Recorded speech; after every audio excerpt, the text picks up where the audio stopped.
He's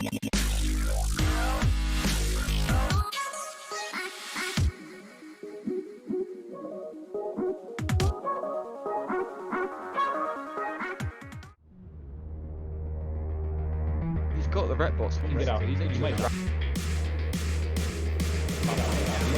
with rapid heavy. Didn't have to take but amazing Eric is still holding up though. He's got the ret bots but amazing Eric.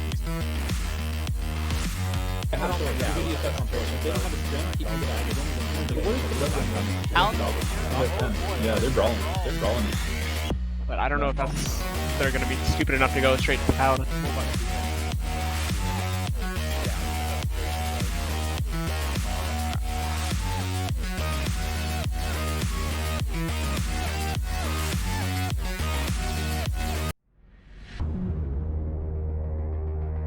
He's got the ret bots from Get out. He's You might drop.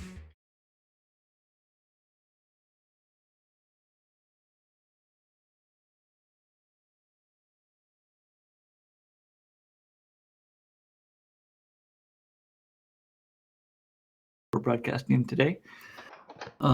There's actually some interesting things right off the bat. I'm joined by Hoodie Mafia, and later it will be Amelia and Mystical Might. But Hoodie, if you would, can you take us off and tell us a little bit about the drafts we see so far? Yeah, good evening, guys. Sure, Casper. Okay, so it just started, and straight off the bat, we had some really interesting bands coming out. From the red side, from Pika Bold, Balgorn, Armageddon Navy issue, and Scorpion Navy issue, and then into a Magus pick. And on the opposing side, from the Tuskless, we have a Widow, a Paladin, and a Vindicator ban. And they've started with the draft. They're really, really quick in it. They've just spent a minute and a half, and they've already done their entire first ban session, and they've almost picked 3 ships on both sides. So it seems like these teams have come well prepared. Yeah, this is, again, one of the faster drafts I've ever seen. I'm wondering if, they're sitting there with a sheet and ready to go, or they're just kind of firing from the hip. To me, this seems like it has to be some sort of preparation. Like, even if you're doing this from the hip, you would not end up with these kind of ships, I think. This is absolutely incredibly quick. Nemesis and Golem being picked super early here, by the way, into Typhoon Fleet issue and Barghest. Very aggressive. What's with the Nemesis this early? I think last week the Nemesis bombers actually just came out early. I really don't like that. I like bombers at the end when maybe there's no application. You saw them first picked even. Yeah, and true. This at least is picked after there's 2 battleships on the opposing side. But one could argue that those are 2 battleships which are generally pretty well positioned against bombers, so it's still an interesting pick this early. Let's see, Magus was picked, so Ponty follows. That makes sense. I really like it to having Magus and Ponty banned in the first phase. I think that means there's some thought and preparation. But why would you ban an Armageddon Navy issue over, say, a Commandesi? It's a good question. I'm not really sure. To me, the Armageddon Navy issue is one of those battleships where you have similar sort of battleships in the same price range that can kind of do the same thing. It might have been a filler ban, and they might have not wanted to ban anything more to leave more options open for themselves, or they have particularly bad experiences with the Armageddon Navy issue. That could be. I was thinking maybe a respect ban against Mira. He's known to pull out some weird stuff out of his hat, but man, who knows? It's the first time I think that's ever been banned that I've seen. Yeah, certainly. I think along with the Widow, actually. Oh, true.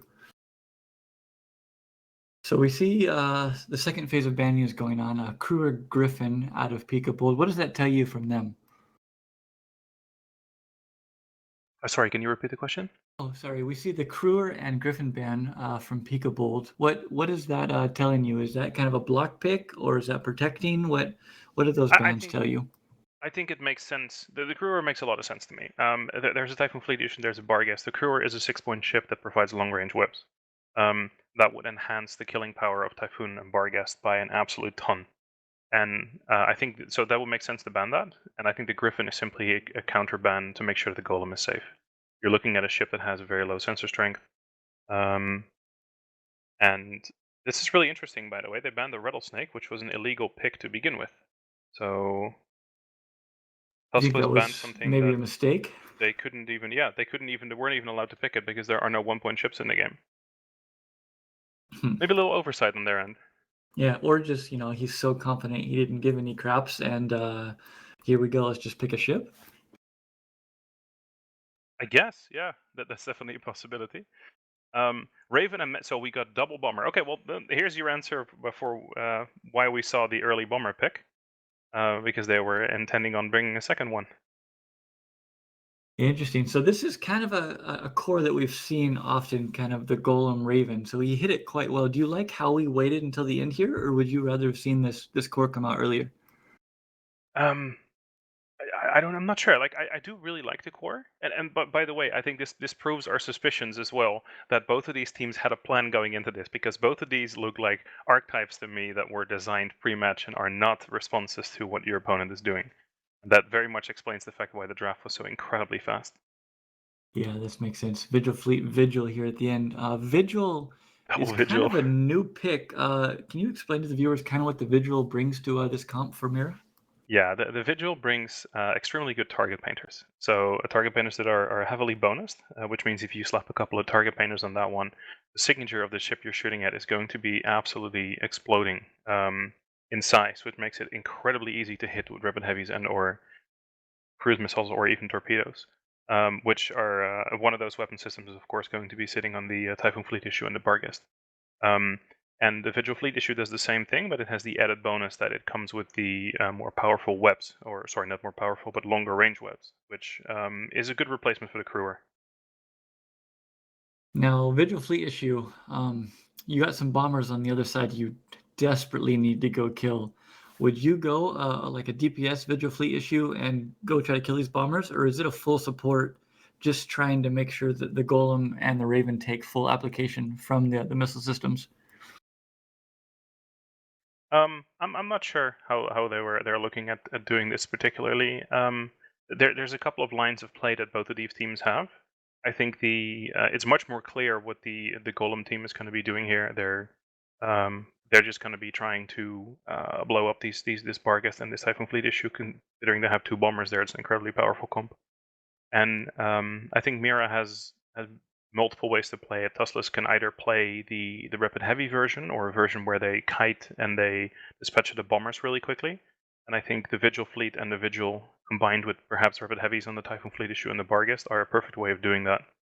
Not to mention the Pontifex drones. Or they could play it differently and they could just go all out for the Golem or the Raven. But I think they're taking a big chance if they're doing that. Now, you said we're talking about missile systems here. Again, there's many options. The Golem and Raven, I'm kind of guessing this is going to be maybe a semi-tinker with some ETs playing back and forth. Do you agree with that, or do you think they're going to be self-tank and more mobile? I think there's multiple ways of doing it. I would not be surprised to see exactly what you just described, with everything sitting in a bowl. Maybe even the bomber sitting in a bowl. It would make some sense because then the bombers have reps coming in from the golem, assuming the reps are on the golem, considering it has the most free high slots. But we can also see a more mobile version that could still have reps but have micro warp drives instead. So they're not necessarily tinkering, but they're just running around and trying to buy themselves more time by starting at 50 and burning away before they take some damage. Yeah. Now, I think both options are possible. if you do go kind of the semi-tinker, you're kind of forced to go cruise, right? Because you don't just want to get kited to oblivion the entire match. Now, does that leave them in danger of getting a missile guidance disruptor, and the other team can just stay either out of range or the application is not good enough? Potentially. If you look at the ships that are being used on Tuskless side, then I'm not sure about the Barghest actually, but I know for a fact that Typhoon Fleet issue has a very small signature when it comes to battleships, especially if it's armor. And you're definitely capable of disrupting some missile damage here, both when they're rapid heavy and when they're cruise. When they're rapid heavy, you can disrupt the range mostly, and when they're cruise, you can disrupt the application, meaning there's just going to be so much less damage coming in. Yeah, and then there's two bombers here. I love seeing two bombers. Back before we even had League, I was in a comp, but we brought two polarized bombers out, and I think it was a Golem that just was absolutely disintegrated. Any chance do you think we could see polarized bombers here, or is this going to be a max range, just play safe and apply maybe some javelins? I think it's possible, but it's also playing with fire. you're potentially looking at a rapid heavy Barghest, which even without range mods, I think you're looking at 70-ish, 80-ish kilometer rapid heavy missiles. If there's more range mods on it, you're looking at maybe 100 kilometers. You bring polarized bombers against that, he just needs to press F1 for like 2 seconds, and those bombers are going to go splat. Risky business. I really hope it is. Now, just a dumb question from my side to you. Can you tell just by looking at these bombers if they're polarized or not? Do they look different, or is it pretty hard to tell? I think it's personally very, very hard to tell. Lots of discussions about this particular topic. I think I'm very good at spotting them, but it's hard. Yeah, again, this is literally hey, I'm stupid and I don't know this, so I was wondering if there was actually a way to tell. I've been No, poked there's no and difference. said there's a little bit of a I'm gonna go at you. yeah, a little bit of a blue color or maybe some lights on them, I was told, but again, I'm maybe just too dumb to ever see. Now, Yeah, go ahead. I was going to ask you a question about links. What links do you think the Magus here and then after that the Ponti are running? I know that these weren't really armor comps, maybe on a Pika side, but just wondering what links do you think we see coming out here? So it's going to be shield links on the Pika side. The fact that they have a Magus, which is armor and skirmish bonus, doesn't necessarily mean that much. The bonus is rather small, and the effect of the actual link is what you're looking for. So if you had a stork here, yes, you had a bit more links, but they apparently value the drone bay or other aspects of the Magus more than the stork.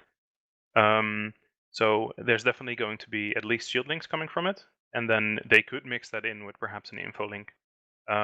There's potential, of course, that you need to protect your golem from jams. You already saw them when they banned the Griffin. But there's also the potential that they're trying to boost their own E-War, because the golem painters, for example, do receive a reasonable bonus if you're running with the information link. On the Tuskless side, I'm not entirely sure what they're running here. They've got multiple ways of doing this. I'm not sure where, if any, reps are actually available on these ships. And if there are, I think you could be both looking at shield or armor or even hull tank here. There's a lot of ways they could go at it.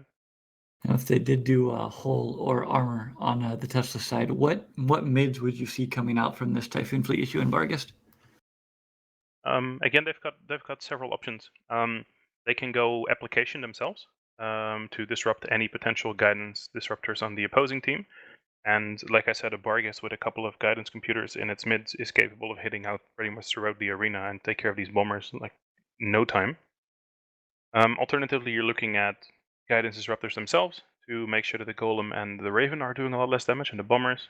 Or they could even go with something like dams or jams if they feel like it. Yeah, and Amelia has just joined us. I know he was doing some TQ things. Amelia, how you doing today? Good, just shooting some nerds in high sec that's now low sec. Fun times. Very nice. So, did you get a chance to pull up the draft here? Yeah, what a draft we got here. So, give me your new perspective. I know Mira last week came in, or maybe 2 weeks ago, and he had a very similar comp to this that he ran, and it was kind of a semi-tinker. Do you think we see kind of that coming from the Typhoon Fleet issue, or what's your perspective here? I don't think you can do a tinker setup for this much damage out of red team. I definitely expect to see these bombers just completely murder one of these Barghest or Typhoon fleets with javelin missiles. I'd love to see if they're going to choose to go GDs or damps on the on these bombers, because I think both can be very effective at reducing the range of this Barghest and this Typhoon fleet. But there's so much damage coming out of this red team. The question is, what is blue team going to do much about it? The Vigil and Vigil fleet seem very odd choices for me, considering you're probably going to be shooting the battleships anyways. I guess they're trying to focus down some of those bombers. But the question is, what are they going to really be able to kill before they lose a Barghest or a Typhoon fleet? Or these are Torps, Amelia. True, they could be all-inning, but then the Vigil would make some sense. Yeah, but then the bombers are going to kite out. I don't know. I don't think you're going to chase down that. Yeah. I would love to see, instead of webs and paints from Vigil and Vigil Fleet, I'd love to see some ECM jamming out these battleships. the Golem and the Raven, who you expect to be crews, right? That is actually a good point, because I mean everyone sees like webs and paints when you look at visual fleets, but for their points, these have quite a lot of mid slots as well, and you're not, you don't have to put paints on them. They could easily be gems, like you just said. Yeah, you combat somehow this immense damage out of red team. I think this Pontifex is going to be really the crucial pilot in this match about killing these bombers. Do you think he can actually kill them if it would be a semi-tinker on the red side? Maybe if it's semi-tanker, probably not. But I would expect them to want to burn out farther out of range with the Manticore and Nemesis, and then use their E-War to prevent the Barghest and Typhoon to hit them. But I don't know. So Yeah, that would make sense. Yeah. Bump in here really quick. These teams, obviously, they both kind of came in with a plan and knew what they were doing. Do you think, say, Pika has the numbers of, okay, the exact amount of DPS that Golem and Raven and, in fact, Manticore and Nemesis can put out, and they can use that to choose a target? Or do you think teams are not that like in-depth with their plan and just kind of like, hey, I think we should primary this? The way that this draft went, and the way that they literally have 2.5 minutes left, so they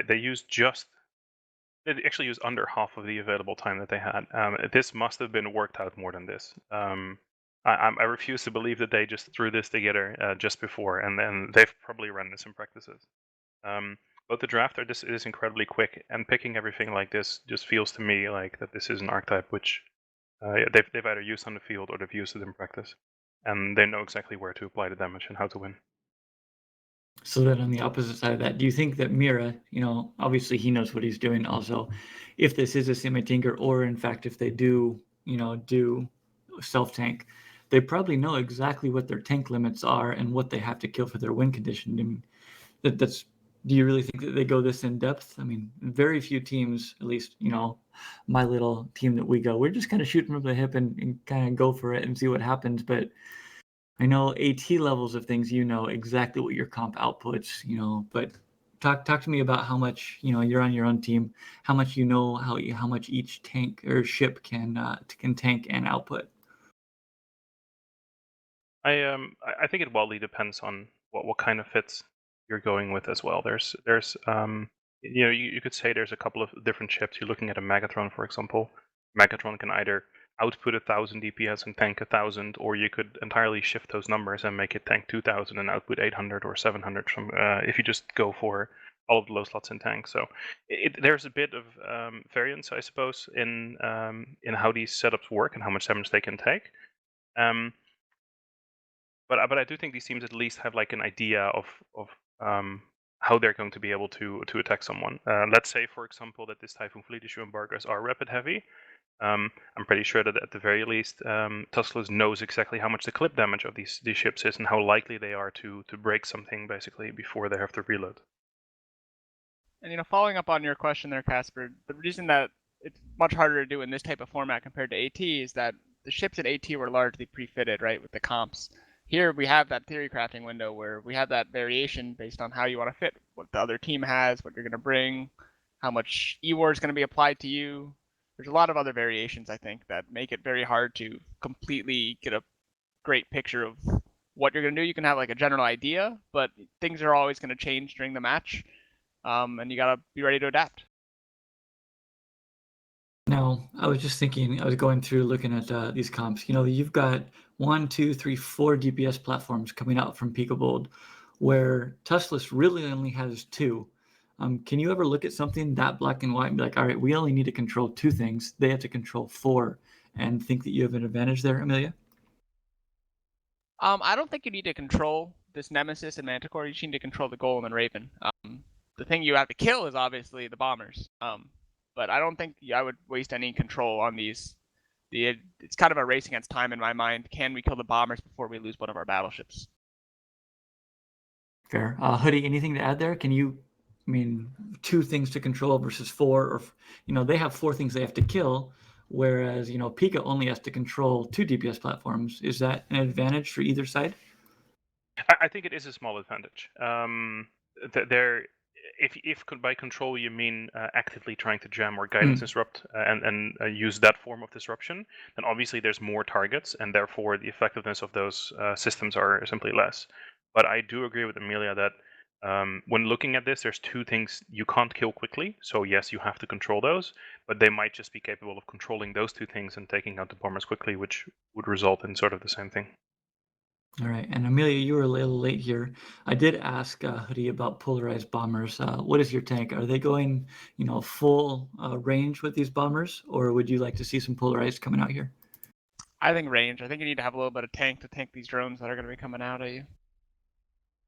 Especially if they're going to do that semi-tinker, which I think would be smart. Like, what else are you going to use your high slots for in the golem? Fair. And what about the mids and the bombers? What do you see coming out? Any control here, or just more range? I'd really like to see damps personally. And I think versus cruise missiles, GDs are not going to be as effective in terms of range. And I think damps are pretty effective with your base 100-kilometer lock range on this Bargus Foon fleet. It'll force them to come significantly closer to your Golem Raven, who might be out newts or be able to scram them and lock them down, keep your bombers far away. Now, would you actually protect yourself by damping those, or just assume that the Typhoon and Bargast aren't going to shoot you, so you would maybe damp out this Pontifex, which also keeps you safe for longer, applying more DPS before you die? Yeah, that's definitely another option. Gives you some variability depending on how you want to do it compared to just GDs, which you can only put on the Bargus and Foon. Nice. Well, it looks like the teams are getting ready here. Can I get a prediction from you, Amelia, and then Hoodie? I'm going to give it to the red team. I think they just have too much damage. All right, and Hoodie?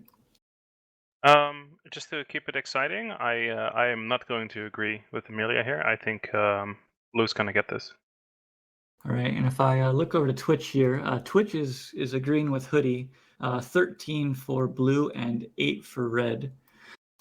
We do have a quick moment. I want to introduce our casters for the first match of the day here. Actually, the first series, they're going to be our casters.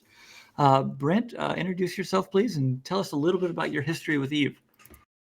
I'm Apathetic Brent. I fly on TQ as Lady Labia. I'm part of Gorn Clade. I've been on both Hydra and Camel tournament teams, and back in the day, I was the tournament captain for Rote Capel before I moved on to Hydra and Camel, and I was a commentator for Alliance Tournament 11.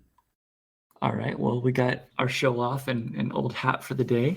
Thank you. And then Wingnut has been with us a couple times. Wingnut, just for maybe our newer viewers, just a short introduction of you before we get straight into this match. G'day there, I'm Wingnut Cross, pilot name Maria Datis. I'm solo pilot mostly, used to do streams, do a lot of stupid shit. I'm loud, obnoxious, and I don't know what the hell I'm talking about. Perfect. Well, it looks like we're ready to pass over to you guys, so enjoy, and I want to hear some hype for the first match of our day.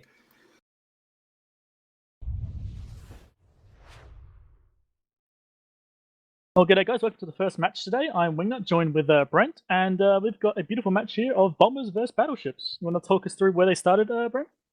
Yeah, so the blue team warped in at about 30. They're at opposite beacons, so it's going to be max range that they could potentially get. And the red team warped in at 50, so it's going to be an 80-kilometer differential to start the fight off. Yeah, it's perfect. I'm seeing, I believe, cruisers on the Raven and the Golem. I haven't checked the Bargus yet. Assuming rapid heavy. Yes, indeed. It's a good move to go with cruises on the Golem and the Raven. Like, it's a decent chance that they're going to be propless, so they want to be able to hit the entire arena. Exactly. Reach out and touch somebody. Yeah, and last week when we saw Mira run this comp on the blue side, the Typhoon fleet issue was RR fit, so it's kind of used as a semi-mobile tinker where the Bargas will actually like burn out, get points on things, and once they have it locked down, then the Typhoon moves in and he has reps, and usually the support ships stay pretty close, but they do move around a bit in this tinker. Definitely, yeah. Typhoon fleet's got a good drone bay for it, got spare utility highs, it can make it work quite well, and the countdown is finished. Let's go. All right, not seeing a lot of movement yet. Looks like we are having the Magus is burning in right now to maybe get points. I don't know if I agree with that, but looks like the Golem, I believe, is burning in too. Yeah, kind of a weird move. Like, you want to keep your links alive here if you can. But, oh, okay, he moved in, dropped drones. Maybe he's just trying to get drone activation onto the Vigil Fleet issue. Yes, he is. That I actually quite like that move from the Magus. He's got his drones on, then he's buggered off, got out of there, but the Golem is still burning in. Looks like they're primaring the Typhoon fleet. Yeah, red team's primarying the Typhoon Fleet, which is great. Get those utility highs, get those reps off the field immediately. The Vigil's also taking damage, and that Magus is trying to pull range. But I actually like that Magus' play there. on the Nemesis now, which probably is a better move. Try to get those bombers off the field so your battleships can survive. That Typhoon fleet's already taken some heavy damage. Look, the Vigil can shot, and the Magus is gone. What's going to be links off the field, so that's going to mean all of the tanks on the red side are going to be less effective. I don't want to know what he got hit by. He was tanking pretty well for a while. Oh, they got Nemesis. He went straight through shield and through arm into hull. He's in low hull and he's gone.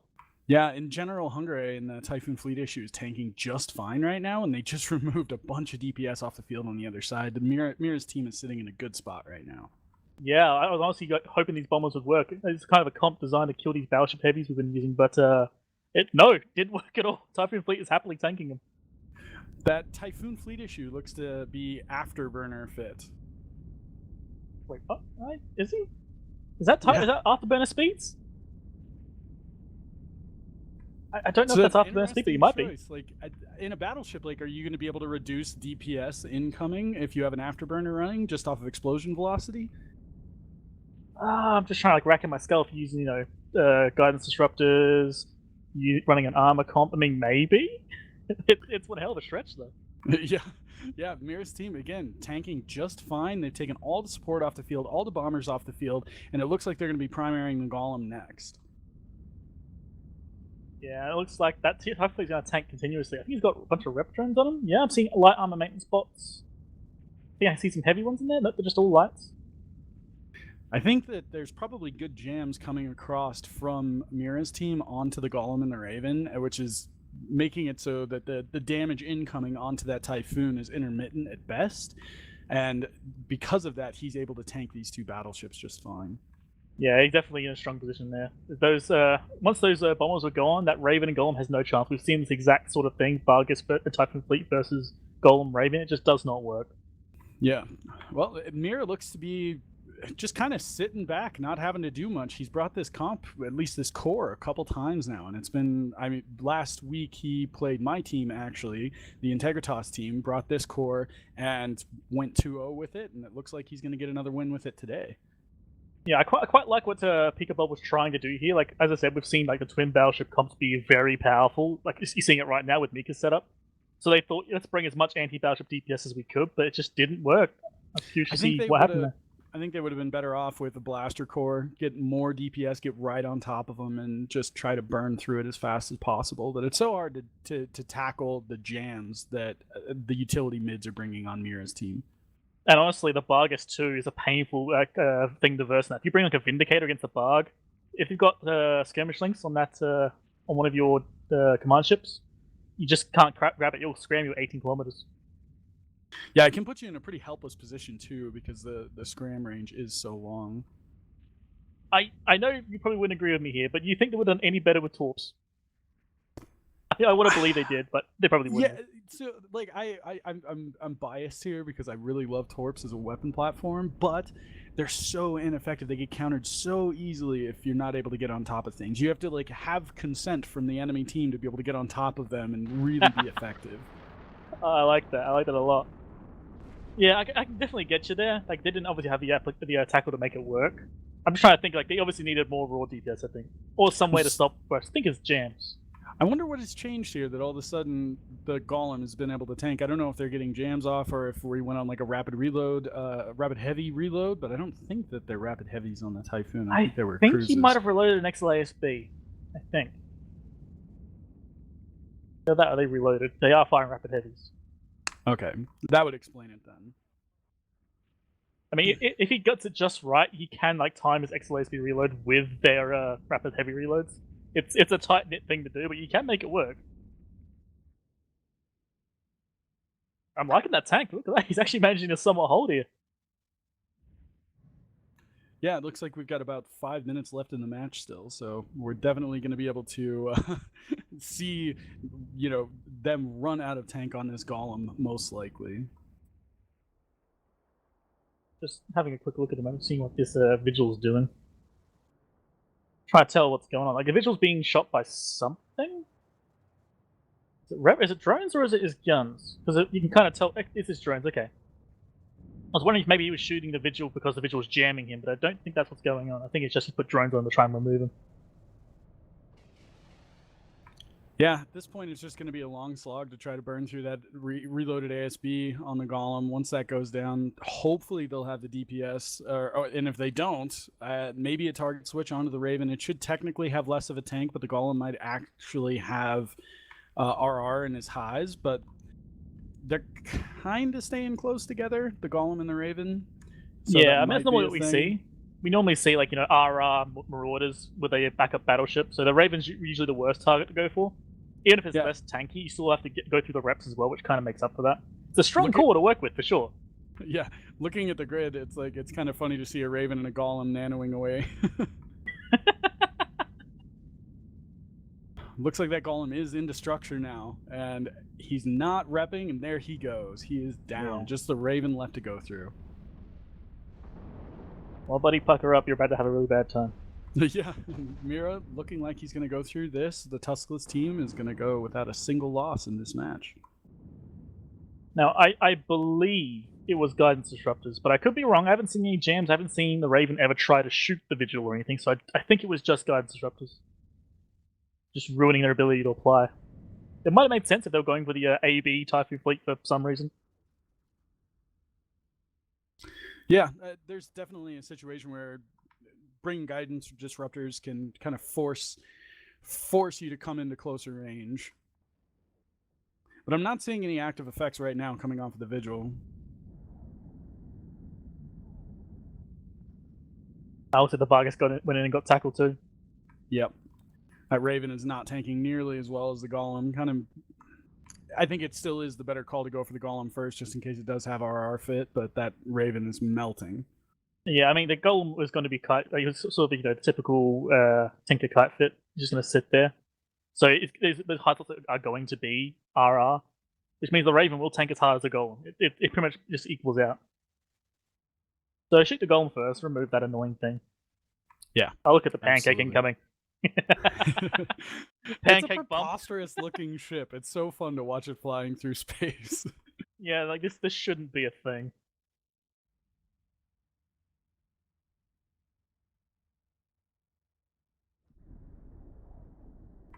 Yep, that Raven is now in half structure. It is not going to last much longer, and Mira will continue his winning streak.